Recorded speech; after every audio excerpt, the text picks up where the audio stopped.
ఏం జాతరలో? గంగమ్మ జాతరలో కాయలు కోసినట్టు రప్ప రప్ప రప్ప రప్ప రప్ప రప్ప రప్ప రప్ప నరికేస్తా. అదొక పోస్టరా?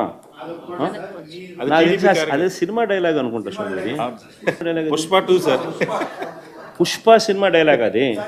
మరి నువ్వే చెప్తున్నావు స్వామి. అంటే ఇప్పుడు పుష్ప సినిమా డైలాగులు పెట్టినప్పుడు తప్పేనా? అసలు డెమోక్రసీలో ఉన్నామా? డెమోక్రసీ మనం ఇది నాకు అర్థం కాదన్నా.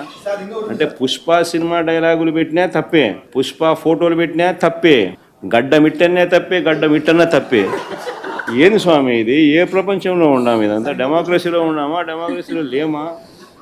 మన అభిమానస్తుడై నెక్స్ట్ టీడీపీ ప్రభుత్వంలో టీడీపీ వాళ్ళను రప్ప రప్ప ఏం జాతరలోది? గంగమ్మ జాతరలో ఏం పొట్టేలు తల నరికినట్ట రప్ప రప్ప నరుకుతాను. మంచిది కదా సార్.